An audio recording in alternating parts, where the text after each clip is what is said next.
आपने कभी ऐसी जगह रात बिताई है जहां दीवारें आपस में फुसफुसाती हो, जहां अंधेरे में कोई आपकी सांस गिनता हो और जहां आपके जाने के बाद आपकी परछाई वहां रह जाए। आज मैं आपको सुनाने जा रहा हूं नारायणपुर गेस्ट हाउस की सच्ची कहानी। एक ऐसी जगह जहां लोग आते अपने मन की शांति ढूंढने के लिए और लौटते अपनी आत्मा खोकर। कहानी शुरू होती है रोहित के नाम के एक लड़के से। हमारे आज की कहानी के होस्ट है रोहित। वो एक 28 साल के ट्रैवल ब्लॉगर है। ठंडी नवंबर की रात थी। रोहित पहाड़ियों से लौट रहा था, पर एक भारी तूफान शुरू हो गया। मोबाइल नेटवर्क गायब, सड़कें सुनसान और गाड़ी भी खरखराने लगी। अचानक सड़क के किनारे एक पुराना बोर्ड दिखा, नारायणपुर गेस्ट हाउस 1.2 किलोमीटर। बारिश तेज हो चुकी थी। रोहित के पास दूसरा कोई विकल्प नहीं था। वह उसी गेस्ट हाउस की तरफ बढ़ गया। गेस्ट हाउस सड़क से थोड़ा भीतर था। जैसे जैसे रोहित अंदर बढ़ा, माहौल और अजीब होता गया। पेड़ हवा में हिल नहीं रहे थे, फिर भी पट्टियां सरसराने की आवाज आ रही थी। गेस्ट हाउस 2 मंजिला थी। दूर से देखने से ऐसे लग रहा था जैसे कोई खिड़की से झांक रहा हो, पर पास पहुंचते वो आकृति गायब हो जाती। अंदर पहुंचते ही एक बूढ़ा आदमी रिसेप्शन पर खड़ा था। चेहरा बिल्कुल बेरंग, आंख बुझी हुई थी। तभी रोहित ने पूछा, कोई कमरा होगा अंकल जी? तभी बूढ़े ने कांपते स्वर में कहा, रुकने आए हो? कमरा तो है, पर रात थोड़ी भारी है आज। रोहित ने हल्की मुस्कान देकर कहा, कमरा दे दीजिए बाबा, बस रात गुजारनी है। बूढ़े ने बस सिर हिलाया और चुपचाप कमरा नंबर 6 की चाबी आगे बढ़ा दी। कमरा ठीक ठाक था। एक पुरानी लकड़ी की अलमारी, एक बड़ी खिड़की थी और सफेद चादर जिस पर हल्के भूरे दाग थे। रोहित पूरा थका हुआ था क्योंकि उसने ट्रैवल बहुत ज्यादा कर लिया था आज। सो उसने सामान रखकर बिस्तर पर लेट गया।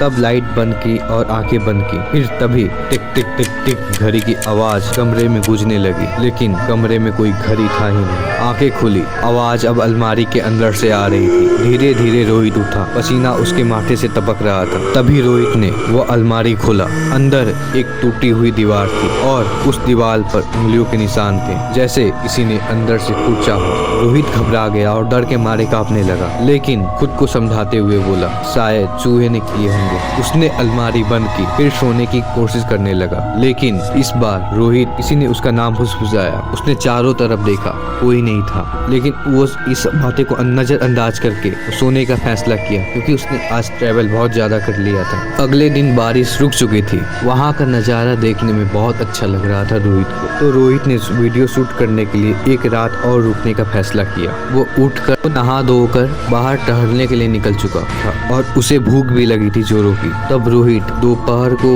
2 बजे टहल कर लौटा। तभी बूढ़ा रिसेप्शन वाला उसने बोला, अगर कुछ सुनो तो जवाब मत देना, ये जगह सुनती है। तभी रोहित ने हंसकर बूढ़े को बोला, बाबा मैं डरने वालों में से नहीं हूँ। लेकिन रात होते ही कहानी बदलने लगी। रोहित खा पीकर अपने एडिटिंग पे लगा ही हुआ था। समय हो रहे थे रात के 12:47। रोहित एडिटिंग कर रहा था। तभी उसके कैमरे को रिकॉर्डिंग बटन खुद ब खुद ऑन हो गया। स्क्रीन पर कमरे की खिड़की दिख रही थी, पर वीडियो में कोई खिड़की के पास खड़ा नहीं था। पर वीडियो में एक परछाई दिख रही थी जो पूरी तरह स्थिर थी। रोहित ने पलट कर देखा, वहाँ कोई नहीं था, लेकिन कैमरे में वो आकृति अभी भी खड़ी हुई थी। अब स्थिति डरावनी होने लगी थी।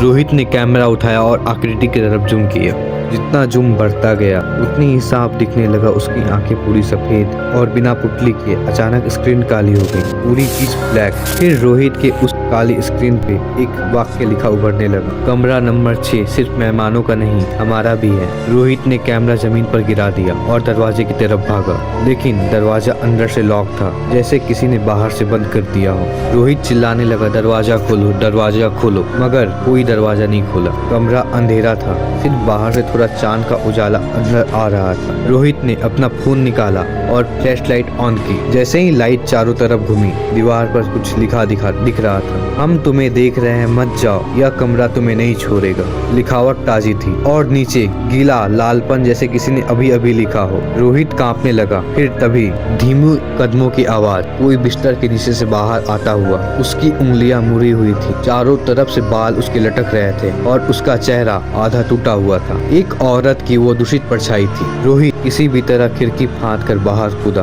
और रिसेप्शन पर पहुंचा। वहाँ का बूढ़ा आदमी उसे देखकर बोला, मैंने कहा था जवाब मत देना। रोहित ने गुस्से और डर में पूछा, ये क्या जगह है? कमरे में क्या है? बूढ़ा धीरे से बोला, इस गेस्ट हाउस में रहने वाले एक औरत सालों पहले कमरा नंबर 6 में ही मरी थी। उसकी मौत हादसा नहीं थी, उसको यहाँ पर किसी ने रेप करके मार दिया था। तब से वह यहाँ आने वाले हर आदमी से बदला लेती है। रोहित चीख कर बोला, और तुम लोगों ने मुझे बताया क्यों नहीं? तभी बूढ़ा बोला, तुम्हें बताया था, आज रात भारी है, लेकिन तुम समझे नहीं। रोहित भागकर बाहर जाना चाहता था, लेकिन गेट पर वही औरत खड़ी थी, चेहरा अंधेरे में घुला हुआ, आंखें चमक रही थी। वह धीरे धीरे रोहित की तरफ बढ़ी। यह घर मेरा है और जो यहाँ रुकता है वह कभी नहीं जाता। अचानक बिजली चमकी, एक तेज आवाज हुई, रोहित जमीन पर गिरा। कुछ मिनट बाद सब शांत हो गया। अगली सुबह पुलिस को कॉल किया गया, लेकिन कमरे में ना रोहित मिला ना उसका कैमरा। सिर्फ दीवार पर एक नया वाक्य लिखा था, आज का मेहमान चला गया,